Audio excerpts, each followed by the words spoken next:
Bibliophiles of the internet, I know quite a bit about queer sports books, and today is the day I try to put as many of the queer sports books I know in one place for your convenience. Some housekeeping stuff to start. First of all, I was quite expansive in my definition of what qualifies as a sport. If something takes considerable athleticism, physical training, or physical skill, then I counted it as a sport. Also, for the purposes of this video, these books have to include the sport in the plot to a significant degree, and also contain at least one scene where the characters are actually playing said sport. Secondly, say it with me, queer sports books are not all queer sports romances. I would guess a pretty good portion of these titles are romantic or have some kind of underlying romantic storyline, but this list will contain more than just romances. If the book is queer and involves some kind of sport as a key element of the plot, then it counts. Thirdly, and this should go without saying, but this is not intended to be a definitive nor exhaustive list. I am neither perfect nor all-knowing. There could be books from my own shelves that I accidentally missed. There could be books I haven't read yet or that I don't know about. There could be queer books on my own TBR that I didn't realize were about sports at first glance. There are many reasons why specific books or sports may not be mentioned on this list, but it certainly is not going to be because I didn't try my best. I think I've covered most of my bases with that, no pun intended. Also, this list is going to be organized by sport, going from sports with the most books I know about to sports with the least. I should also say that these descriptions are going to be pretty short and sweet with pretty much no editorializing from me because we have a lot to cover and I gotta keep things moving. First, we're going to start with soccer books, and going in no particular order, I'm going to start with Futbolista by Gianni Garzavia. This is a new adult, classmates to friends to lovers romance about a college goalkeeper named Gabriel Pina who wants to grow up to be a soccer superstar, and nothing is going to keep him from his path to greatness. However, he's not doing so well with keeping up his grade in his philosophy class, so his cute classmate Vale, who he might have made out with on a whim at a party, offers to tutor him, forcing Gabi to reckon with the fact that he might not be as straight as he thought. By extension, I'm also going to give a brief mention to 1500 Miles from the Sun, which is what Futbolista is actually spun off from, although they can both be read as standalones. I would say the sports content is not as central in 1500 Miles, but soccer is still involved to some extent. Of course, I have to show some love for Running with Lions by Julian Winters. This was Julian's debut novel, and it's a really fantastic sports romance about a high school goalie named Sebastian who's supposed to be gearing up for an epic senior year, but all his plans are ruined when he goes to a summer training camp and learns that his estranged childhood best friend Amir is going to be joining his team at the last minute. Then there's also You Don't Have a Shot by Raquel Marie. This is another Latina YA sports romance about an athlete named Vale whose entire life revolves around soccer, and she's so intense about it that she ends up getting into a fight during a playoff game with her longtime rival Leticia Ortiz, and then suddenly it seems like everything she's been working towards is going up in smoke. She tries to escape the backlash by going back to her childhood soccer camp with her friends for the summer, but not only are they told that the best teams at camp will get a chance to play in front of college scouts, but Vale learns that none other than Leticia herself is going to be her co-captain. If you haven't yet, you should definitely read The Passing Playbook by Isaac Fitzsimons. This is a coming-of-age story about a young trans soccer player named Spencer who endured years of isolation and bullying at his old school, so now that he's transitioned, he's heading to a new school to hopefully get a fresh start. One thing Spencer really wants to do at his new school is finally join the boys' soccer team, which is a possibility because he's successfully passing as male and no one knows that he's trans. But then a discriminatory law comes to pass that forces Spencer's coach to bench him for the rest of the season, leaving Spencer with a very difficult choice, to either stay on the sidelines or fight for his right to play. Another really fantastic YA book that fits into this category is Darius the Great Deserves Better by Adib Khorram. This is the sequel to Darius the Great Is Not Okay. It follows Darius after his life-changing trip to Iran, where he finds that things are very different when he comes back. He has his first boyfriend, he's playing on the varsity soccer team, and he's even interning at his favorite tea shop.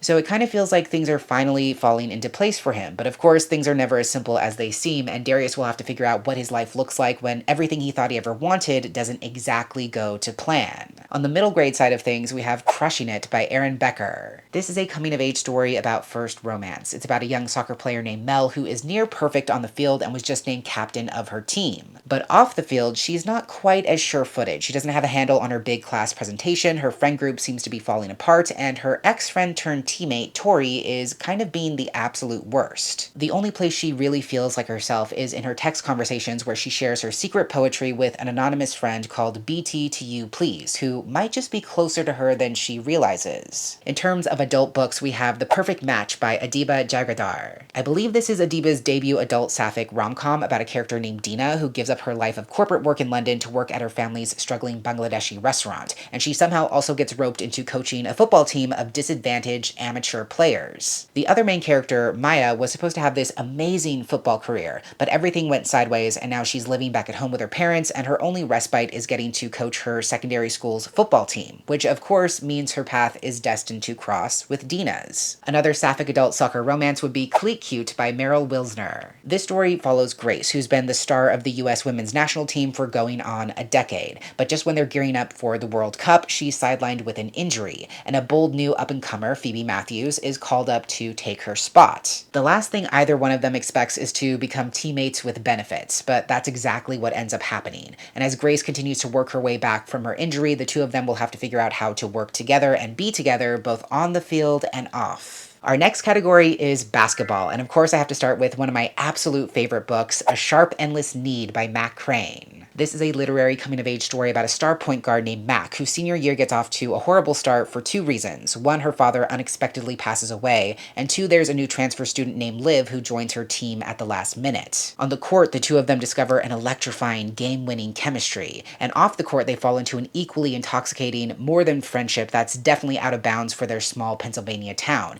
and that could very well change the trajectory of both their futures. Full transparency, this next book wasn't one of my favorites, but I think I should still mention it for posterity. That is She Drives Me Crazy by Kelly Quinlan. This is a YA rom-com about a star basketball player named Scotty who loses spectacularly to her ex-girlfriend in their first game against each other after their breakup. And to make things worse, after the game she gets into a fender bender with cheerleader Irene Abrams, her sworn nemesis. Then their moms get involved after the accident and decide that it's only fair for the two girls to carpool together until Irene's car gets fixed. And if that weren't tumultuous enough, Scotty sees a way to get back at her ex and climb her school social ladder at the same time, if Irene will agree to fake date. A criminally underrated comic series that I would happily recommend any day of the week is The Avant-Guards by Carly Usden, Rebecca Nulty, and Noah Hayes. This is a super fun, quirky series set at this arts college where former basketball star Charlie just recently transferred, and she's still struggling to find her classes, her dorm, and her place among an extremely talented student body full of incredible artists. One day she is unexpectedly recruited by the school's ragtag basketball team, and at first she turns them down because she believes that part of her life is over, but the incredibly cute and charming team captain, Liv, might just get her to change her mind. We should also talk about How You Get the Girl by Anita Kelly. This is an adult rom-com about high school basketball coach Julie Parker, who gets a hot-headed new player with a smart mouth named Vanessa on her team, which she can definitely handle. What she doesn't expect is that Vanessa's new foster parent, Elle Cochran, former University of Tennessee basketball star, comes with the package. Even though Julie is more than starstruck at first, she soon decides that she's going to find a way to persuade Elle to step into the unfilled position of assistant coach. Another sapphic basketball romance I've known about for quite some time is Play You For It by Samantha Saldivar. This is actually a romance between a coach and a sports journalist. Jordan is the first woman to be named head coach of a top-level men's college basketball team, and journalist Caroline Beck is determined to be her first one-on-one interview because it could very well be her first big break. But Jordan is hesitant to sit down with Caroline, not only because it seems like they might have some undeniable chemistry and there's an unspoken rule that a journalist shouldn't date their sources, but also because her boss has made it clear that if she doesn't lead the team to a winning season, her position will not be permanent. A mutual of mine also highly recommended Rooting Interest by Kat DeSabato. This is billed as a celebrity, normal person sports romance. It's about another sports journalist, Jennifer Felix, who gets pulled off the NFL beat to cover the WNBA All-Star Weekend.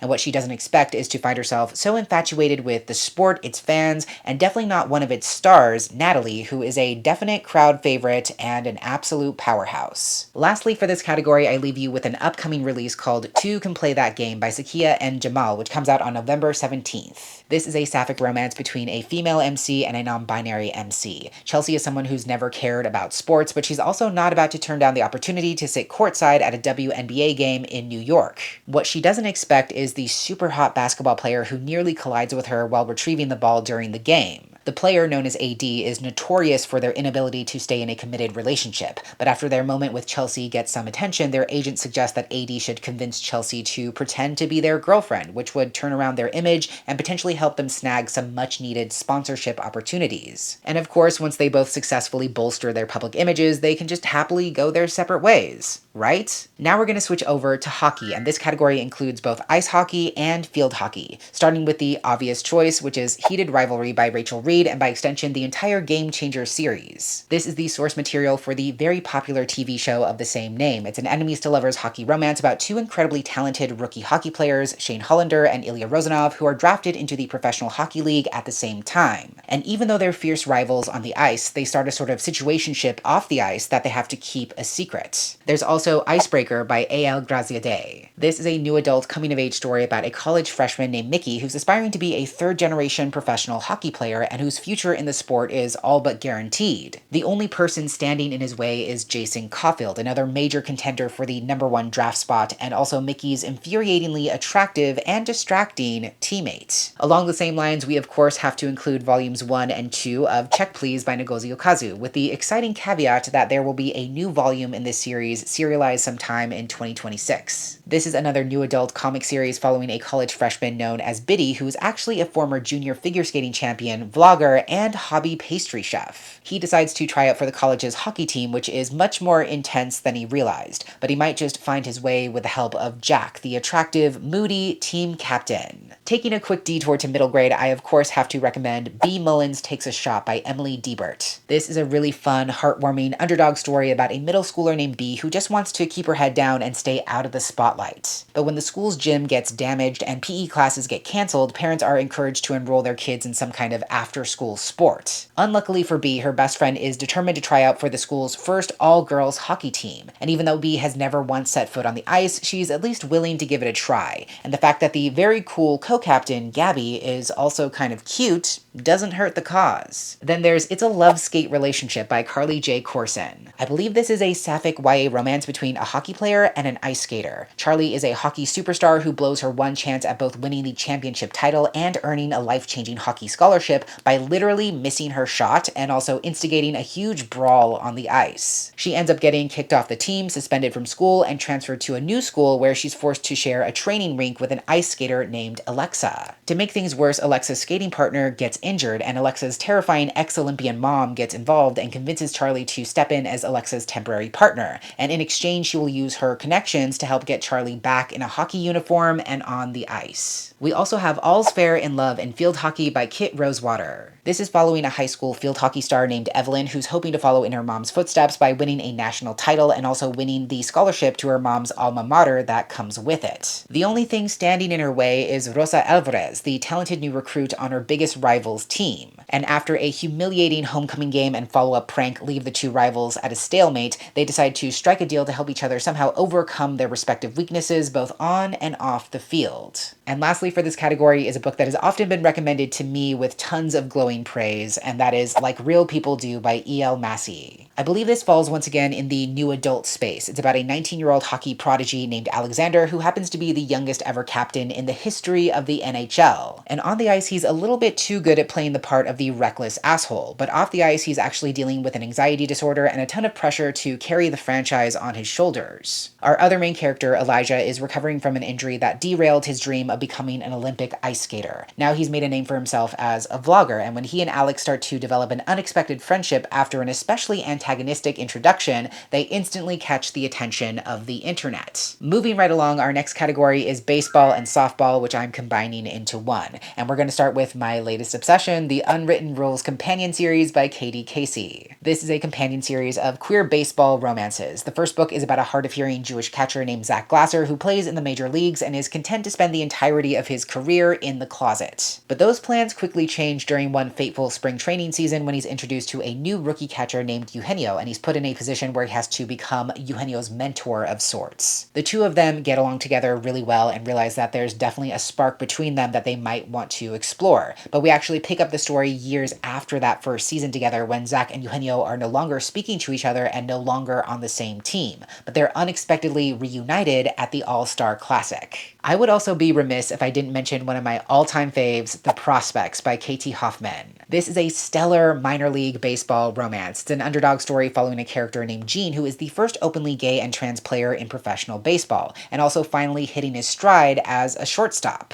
But his world gets turned upside down when his former teammate and biggest rival, Luis Estrada, is traded onto his team, not only threatening his spot in the lineup, but also threatening to put Gene's heart to the test. Another all-time favorite of mine that you should definitely check out is You Should Be So Lucky by Cat Sebastian. This is a slow-burn historical sports romance set in the 1960s and following a washed-up reporter named Mark, who's had an incredibly rough year after mourning the loss of his husband. And even though he's not a sports reporter, he's assigned to fill in on the sports beat by doing a series where he interviews this new ball player, Eddie O'Leary, and releases those interviews on a weekly basis. Eddie is not especially well liked either by his teammates or by the team's fans, especially because he happens to be in the biggest hitting slump of his life. But as Eddie and Mark begin spending more time together and traveling the country together, they're both realizing that they have a lot of life yet to live. I've also heard tremendous things about Running Home to You by Samantha Saldivar. This is described as a sweeping sapphic softball romance about two college softball stars, Abby and Kate, who are so different that it seems like the only thing they have in common might be their love of the game.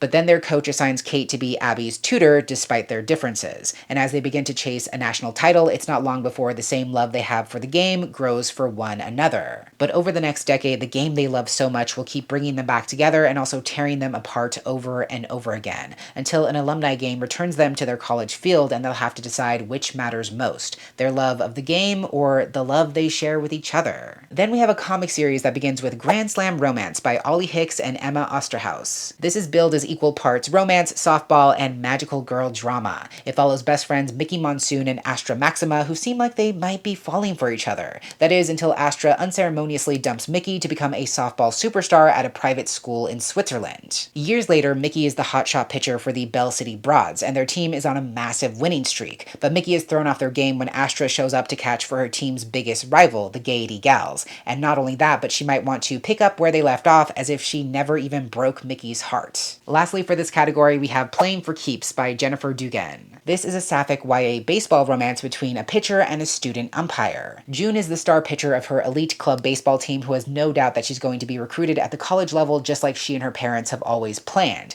That is, if she can play her way through an injury that's recently gone from bad to worse. Ivy is a student umpire, and the first time her path crosses with June, she actually ends up ejecting June from the game for grandstanding. But even though they get off to a rocky start, they end up becoming unlikely friends with some romantic tension brewing between them. But the official rulebook states that players and umpires are not allowed to date. The categories are going to get considerably smaller from here on out, but our next category is fencing, starting with, of course, It's All or Nothing Vale by Andrea Beatriz Arango. This is a middle grade verse novel about a young queer fencer named Vale who is at the top of her game when she is unfortunately involved in a car accident that injures her and leaves her dealing with chronic pain. So after taking some time away from the sport to recover, she's finally cleared to fence again, only to find out that a new girl named Mirka might have taken her #1 spot in her absence. Obviously, when we're talking about queer fencing, we have to include the absolute gem that is the Fence comic series by C.S. Pacat and Joanna the Mad. This is a super fun, brilliant, enemies to lovers sports comic about this young, scrappy fencer named Nicholas who happens to be the illegitimate son of a retired fencing champion. And after becoming a self-taught fencer in his own right, he is accepted to this prestigious private school to compete with the best of the best. There, he is suddenly thrust into the cutthroat world of competitive fencing, where he'll not only have to face down his golden boy half-brother, but also the unbeatable, mysterious Seiji Katayama, the latter of whom may or may not be assigned as his roommate. This next book is kind of cheating because it's technically the novelization of that same series, but it is a distinct entity, so I'm going to count it. That is Fence Striking Distance by Sarah Reese Brennan. Like I said, this is a novelized story within the Fence universe that can be read on its own, so it has the same basic premise as the comic series, but this particular story is about how the fencing coach, Coach Williams, decides to capitalize on the team's recent victory by assigning them to do a series of team-building exercises. So it's gonna take a shoplifting scandal, a couple of moonlit strolls through the forest, several bad dates, and a whole lot of introspection for the team to realize that they are stronger together than they could ever be apart. My next category is marching band, and if you don't think marching band is a sport, it's because you've never done it, you've never done a breathing block, and I invite you to try and play an instrument while continuously moving across a football field for like 10 to 20 minutes in the dead of summer, and then tell me how you feel afterwards. And On that especially petty note, we're going to start with It Sounds Like This by Ana Mariano. I actually recommended this book in another video fairly recently. It's about a high school sophomore named Yasmin who just wants to make a good impression as she starts her first year of marching band. But she gets off on the wrong foot when she reports an anonymous Instagram account that's harassing new band members to the admins and ends up getting the entire low brass section suspended in the process. So to atone for her mistake, she decides to give up playing the flute and teach herself how to play tuba instead, which means she not only has to master a new instrument, but now she's stuck with a gaggle of rowdy freshman boys who are just as new to marching and playing as she is. In terms of queer rep, Yasmin is aro ace questioning, and the love interest Bloom is both demisexual and demi-romantic. I haven't read this next book myself, and I'm not sure if I want to, but I have heard of it, and it's called Forward March by Skye Quinlan. This is about a senior in high school named Harper who just wants to enjoy her last season of marching band,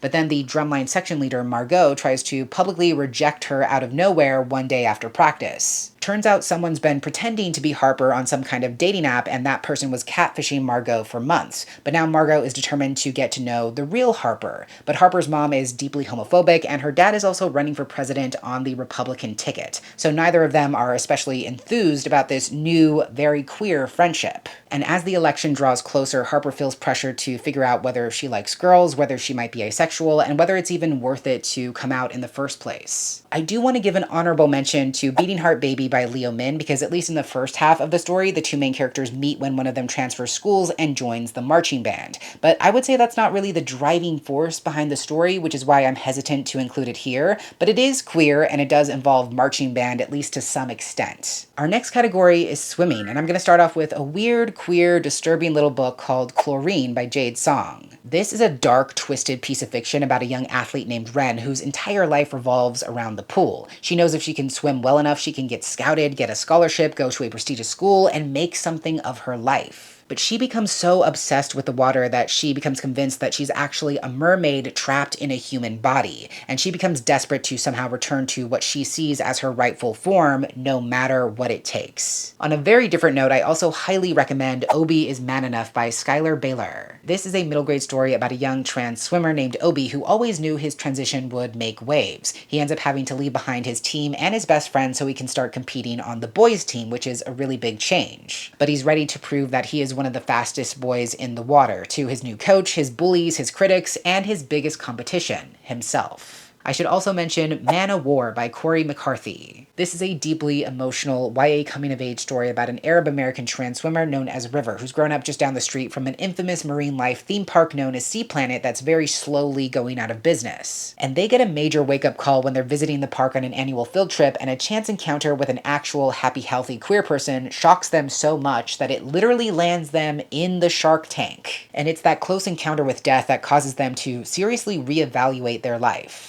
Next up is Tennis, which is actually having quite a moment in queer fiction right now. So there's definitely more than just the 3 books I'm going to mention here, but this is at least some kind of starting point. So first is The Open Era by Edward Schmidt. This is a sports romance about a young athlete named Austin, who's the first openly gay male player to compete in a Grand Slam. He also already struggles to keep control of his anxiety disorder, but being suddenly thrust into the spotlight and the headlines seems to be making it worse. As if that wasn't enough to deal with, he experiences an anxiety flare-up during a public practice, which causes him to black out on the court, and he's unexpectedly assisted by the very attractive, very talented, ranked world #2 player, Diego Cruz. After that viral moment, the two of them start to become unlikely friends, but all the flirting, mixed signals, and unspoken rivalry brewing between them might only make it even more confusing for when Austin has to inevitably face Diego on the court. Another recently released queer tennis romance is 30 Love by Tom Vellner. This follows American tennis star Leo Chambers, who's determined to win the US Open by the age of 30. He's just 1 year away from that milestone birthday, but even so, he just can't seem to find his focus. He's grappling with the secret of his gay identity, he's clashing with his overly strict coach, who also happens to be his dad, and he still can't figure out how to beat Gabe Montoya, his longtime nemesis. Even though he's trying not to get sidetracked by any other distractions, one day Gabe makes a shocking public announcement, and it throws Leo even further off his game in more ways than one. On the steamier side of things, we also have In Your Court by Kit Haley. This is about a player named Mateo who is the first and only openly gay Australian tennis pro. Early on in his career, he was slated for a very bright future, but then a freak accident derailed his career and now he's struggling to even qualify for tournaments. After a humiliating loss to an old arch rival, American superstar Miles Callahan, Mateo decides to set Miles a professional challenge so lofty that he's sure Miles will never accept. Until he actually does. Do I know exactly what that means? No, I don't. Am I gonna find out? Yes, I am. Next, we're going to talk about American football, starting with Home Field Advantage by Dahlia Adler. This is a sapphic YA romance between a female quarterback and a cheer captain. It's about a high school team whose star quarterback is tragically killed in a car accident and he has to be replaced at the last minute by a newcomer named Jack Walsh. And when everyone finds out that Jack is actually short for Jacqueline, all hell breaks loose. No one in their town or school is especially happy that a female football player is now leading the team as quarterback. And even though head cheerleader Amber is trying to make the best of the situation, it becomes clear that she will only have a future on the squad if she agrees to help take Jack down for good. Another book I've heard really great things about is One of the Boys by Victoria Zeller. This is a YA story about a trans girl named Grace who had to give up a lot of things, including her friends, her girlfriend, and her D1 football scholarship just to come out as trans. Now she's beginning her senior year with what she hopes is a fresh start, but when her skills as the best kicker in the state prove to be vital to the football team's success, her old teammates actually beg her to come out of retirement and join the team again, but this time as herself. Then, of course, we have the cheering category, which some of the books I've already mentioned could also fit into, but my first official recommendation for this category is Cheer Up, Love and PomPoms by Crystal Fraser and Val Wise. This is a really sweet comic about Annie, who is a smart antisocial lesbian who's just trying to make her way through senior year, but she gets pressured to join the cheer squad so she can make friends and also make her college application stand out. Turns out her former friend, BB, also happens to be on the squad, and she's an openly trans girl who tries to keep up her grades and keep up with her extracurriculars so that her parents will keep supporting her transition. As the two of them try to survive on the squad together, they rekindle a friendship and maybe even a mutual crush that they thought they might have lost. A recent release that beautifully fits into this category is Queerleaders by Olivia A. Cole and Ashley Woodfolk. This is another queer YA story about the cheer squad at Oak Haven High, where there's a running joke that everyone on the varsity squad is either queer or eventually comes out as queer, which wouldn't be a problem if there wasn't a rumor going around that the captain, Davy, has purposely only been recruiting queer members and quote-unquote discriminating against straight students. So the admin gives her an ultimatum: recruit an openly straight cheerleader or forfeit funding for the next season. And when Davy runs into an edgy, mysterious new girl named Kendall, who conveniently already has a boyfriend, she figures that her problem is solved, until she realizes that Kendall is actually bisexual and also newly single. Our second to last category is volleyball, and I have to start off with a fairly recent read of mine, which was Hot Girls with Balls by Benedict Nguyen. This is a satirical, deeply unserious piece of litfic about two trans women who play professional indoor volleyball, but because of the way transphobia and gender surveillance impacts athletes, they're forced to play on men's teams even though they openly present as and identify as women. The two of them also happen to be in a romantic relationship with each other that they openly share online, and right before they're about to be finally reunited for the first championship tournament post-COVID, they post something incredibly controversial online that quickly spirals into a firestorm, and their inflamed fan bases demand that they make some kind of public statement. On a very different note, there's also a recent release called Smash or Pass by Birdie Shea. This is about a 16-year-old athlete named Ellie who tries to act in all the quote-unquote right ways so that no one makes fun of her for being autistic. But the problem with doing all the right things and dating the so-called right guy is that he can unexpectedly dump you right before you were supposed to go to the same beach volleyball camp. So at the last minute, Ellie decides to go to a different camp called Camp Smash, where she's paired with Sierra, a mysterious, standoffish volleyball legacy who's only complicating Ellie's mission to somehow regain her good reputation and also win back her ex. And for today, we're going to end with wrestling, because I somehow know about two queer books that involve wrestling. The first is a book I'm actually reading right now as of filming this video, and that is The Sons of El Rey by Alex Espinosa. This is a multi-generational Latina story spanning from 1960s Mexico City to contemporary Los Angeles. It's about a married couple, Ernesto and Elena, who fall in love in Mexico City, where Ernesto is one day discovered by a local trainer and ends up becoming a super famous luchador in Mexico. Years later, he decides to open up his own gym in LA and immigrate his family to the US. But when the story starts, starts, his health is slowly but surely declining, and now his wife, his son, and his grandson have to figure out whether they want to carry on Ernesto's legacy or find their own paths in life, all while trying to uncover the complexity of Ernesto's past. And lastly, at least for today, I want to mention an upcoming release called Hold Me Like a Grudge by Celine Ong, which is going to be self-published soon on June 30th. This is a romance following a fierce rivalry between two professional wrestlers, Asher and Caleb. Asher is an up-and-coming wrestler who just got drafted to the main roster in the professional league, and for his first bout, he's paired up with Caleb Knight to duke it out for the World Championship title,